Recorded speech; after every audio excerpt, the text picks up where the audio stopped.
start with the first check because I've still seen a lot of these guys out there. I want to make sure you know that these guys are ahead of any player I talk about tonight before I get into it. J.D. McKissic, only 62% rostered. I think he has to be the number one, maybe number two compared to Landry, depending on your team needs. I guess that also, before I even get into the players, just know that this list is my top 15 in order of how I would prioritize them. But of course, if you need a quarterback, that's going to change how you rank these guys. If you need a wide receiver, you bump those guys up. And also, if you're in win now mode versus I just want to absorb some upside, have it on my bench as a stash. Two very different situations. So as you ask questions, keep me posted on where you're landing in that. Is it a stash? Is it playable? Is it someone you need for this stream? I'll try to point that out too as I go through the players. But it is, especially with bye weeks hitting right now, one of those things that definitely keep note of as we go. So again, let's start at the top. J.D. McKissic, 62% rostered. We're seeing him be more and more involved. In fact, he played more snaps than Antonio Gibson this last week, nearly 60% compared to about 30% for Gibson. He's seen 8 to 15 touches in 3 of the last 5 weeks. He's got 15 plus in 3 of those 4 games when he's seen the amount of touches. And now they're working out more backs. They have Kerryon Johnson coming in. They have Deonta Foreman coming in. That can't be a good sign for Gibson and his health. So McKissic could continue to see that workload ratcheted up. He's already the main pass-catching back. And on a defense that's giving up the most points in the league, they're going to need that game script far more often than they don't. So keep that in mind. Jarvis Landry came right off the IR, led the team in targets. First game back, didn't do a whole ton with the usage, but just great to see. He looked like he was spry out there running all over the place. He didn't practice today because of a knee injury, but still, he went back in the game. He returned even though he limped off. Great sign. They wouldn't put him back out there if there was really any concern at all. So I expect him to be full go. And against a Pittsburgh team give the 5th most points to receiver is a very viable stream, whether it's Keenum or Baker throwing him the rock. Khalil Herbert. I mean, the guy just continues to get it done. 23 of the running back opportunities, 23 compared to 4 for Damian Williams, 1 for Ryan Now. He went for 100 yards against the Bucs. That's the 3rd time that's happened since 2018. This run D is one of the best, and this guy clearly belongs. I know Montgomery, this is as early as he could come back this week. There is a chance he gets activated, but even if so, it's clear Herbert has carved himself out the clear number 2 at this point, far ahead of Williams, who again, only 4 running back opportunities, did nothing with them as well. And they might take it slow, given how well that Herbert's playing right now. They might take it slow with David Montgomery. You might get another great spot start here for Herbert, looking just fantastic again. And then last but not least, Toney, 46% rostered of these 4 names. Good chance he's going to be out there. Got dropped by a lot of teams with his injury last week, and I think that's going to go down as a huge mistake should he be out there in your leagues if you pass him up. I think he's going to be the league winner, in fact, of the stretch run. He had a monstrous 189-yard day last time he was out there. Broke Odell Beckham's rookie season record, and that's like the guy he keeps getting compared to for his explosiveness after the catch, at the catch point. Not quite the route runner that Beckham was already as a rookie, but still has those ins and outs of the breaks. I mean, the change of direction on this guy is second to none. He's one of the best in the NFL already with the ball in his hands. He's in top in terms of yards per route run. There's 3 rookies in the top 10 actually this year. It's crazy. And he's one of them. The guy is a beast. He, as soon as he gets healthy, is going to be a league winner, highly used. Even on the game he went down, right? They had 5 pass attempts with him in. He had 3 catches on those 5. So he was the clear alpha, even above Sterling Shepard while they were both on the field together. I think he could get right back into that. So check for those 4 guys first. And if they're gone, we'll start off the list. And this is pretty much everybody's de facto number 1.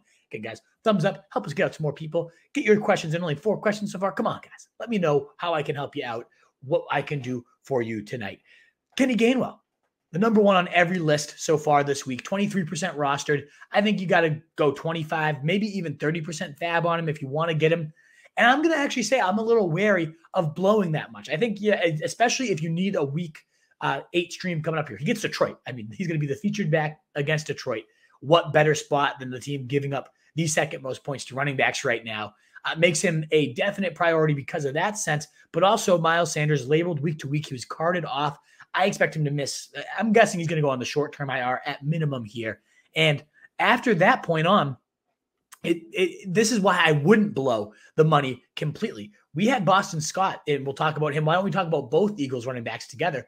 Boston Scott did outcarry Gainwell 7-5. Now, granted, Gainwell's seen 26 carries to 7 through these first 7 weeks of Boston Scott. So these were his first 7 carries of the season. That's one telling statistic there.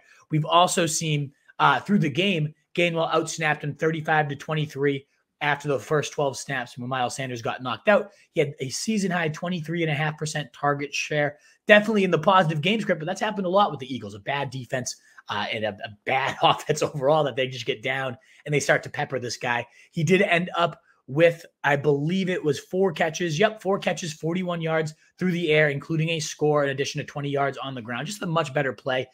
It is important to note that Boston Scott did see all the inside the 10 carries, which is kind of nuts. He's a tiny little Darren Sproles-esque guy, but he does run with power. And it's just important to note, too, it didn't become a one-man show. It was a definite committee. Again, 35-23.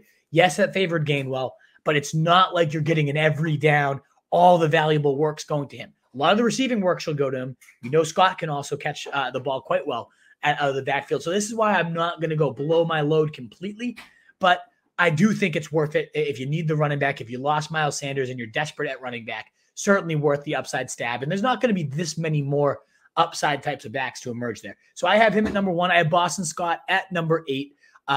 Certainly less appealing than Gainwell from a talent perspective, from a usage perspective, but he did, again, get all those goal line carries this last week, even if he did lose the receiving work, which is kind of surprising. So I'd spend about 5 to 6% of my budget on Boston Scott and about 25 to 30% on Kenny Gainwell. Let me know if you have specific questions about them. Is it worth your number 1 priority? Things of that nature.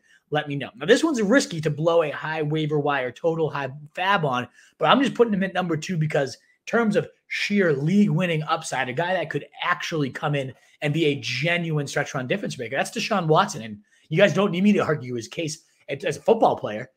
Led the league in yardage the last time out, was the number 3 quarterback in fantasy last time out. He's great as a player. As a human being, a lot of question marks there. And we don't know quite yet if he's going to be suspended. There's so many question marks. That's why it's a risk to go and blow all your money to go get him or blow the number 1 priority. Any of that stuff, you can't do it. There's too much of a risk. But Ian Rappaport, the latest, did say there's a good chance he's moved by November 2nd. That'd be an exact week from today.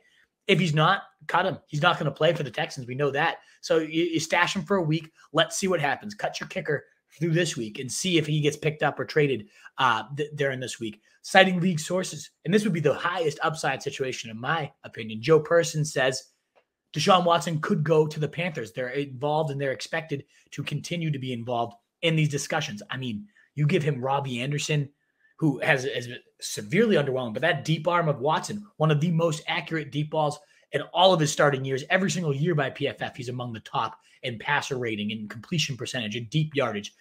He'd rope the ball. That could resurrect Robbie Anderson's completely stagnant 2021.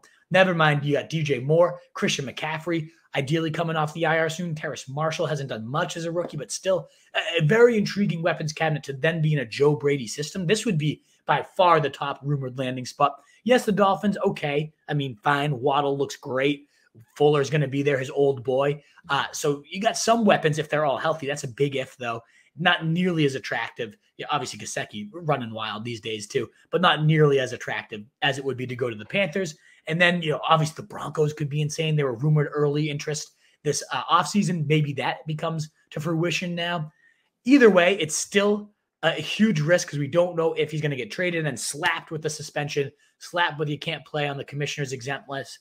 But they did say in Rappaport's tweet that he's in great shape and could immediately play upon being traded. Something just to consider. Well worth the stash because no matter where he lands, even if it's in the worst case scenario of the Dolphins, that's still going to make him a top 10 quarterback rest of the season. Never mind a top 5 guy, should it be a team like the Panthers.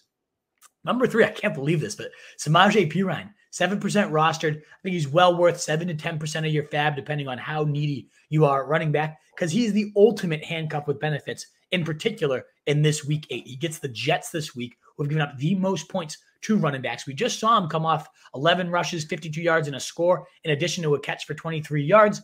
That was tied with the total touches of Joe Mixon this last week, who may still be a little dinged up. Maybe it's just in matchups where they don't need him. They're going to give Perine more run. And do you think they're really going to need Joe Mixon facing a White? What's his name? Mike White? Is that his name? The freaking whoever the guys for the Jets.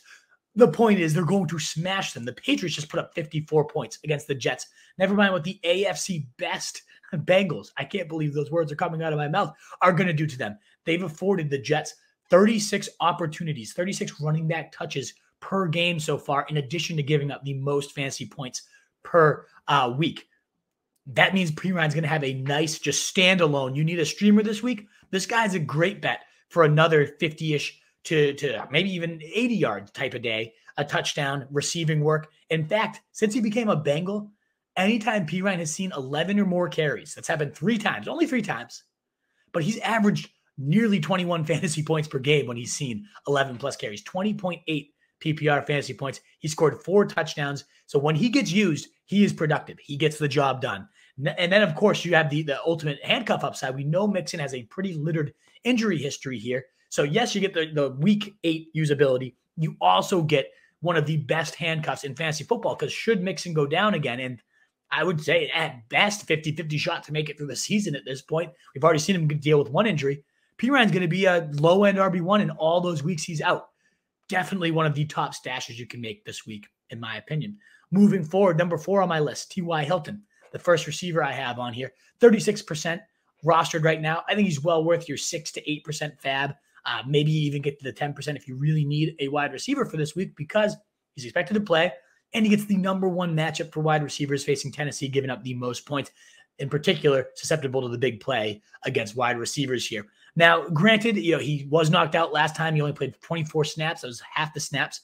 But on those 24 snaps, he saw 20% target share. He had 80 yards and 4 catches. He outproduced, out-targeted every realm Mike Pittman. So I don't know if T.Y. Hilton will move forward as the number 1. Every time Pittman's been out there by himself, he has been a genuine alpha. It's kind of frustrating that Hilton would walk right in and take the role. But that's what happened there last time out there. Could it happen again? Quite possibly. Either way, they're both great plays against Tennessee, should they both be out there. And for what it's worth, Hilton, just as an eyeball test, looked fantastic. He was spry as ever. He was leaping up after the catch and celebrating, like excited to be there again. So T.Y. Hilton, one of my favorite wide receiver ads, especially if you need that week 8 stream. I also really like, he's on a bye this week, but Rashod Bateman at 32% roster. I think he's worth 7 to 8% of your fab. He's seen 6 targets in back-to-back games. It's truly Marquise Brown, Mark Andrews, and now Rashod Bateman at this point. The only 3 guys logging any type of meaningful work in this offense the last few weeks. Granted, Sammy Watkins was out with a hamstring injury. And that's kind of why I have him below Hilton. Otherwise, he'd be my number 1 receiver by far as an ad. But he looks so dang good, like 35-yard catch and run, deep down the field for another one, 3 catches for 80 yards in this past week. Still hasn't found the end zone, but seen in solid target share in back-to-back weeks, looking like he deserves it. Really solid on the third down opportunities, moving the chains. We've seen Lamar Jackson looking towards him. An exciting player in an offense that is throwing it far more than they ever had, because that defense is forcing them to. Positive scripts for the passing game for Bateman moving forward. I think that rapport only gets forged throughout the bye week and moving forward. Really like him. What is up, you fantasy wolf? Thanks so much for tuning in. If you haven't already, share your thoughts in the comments. Check out some more videos and join the newest Wolfpack by subscribing below.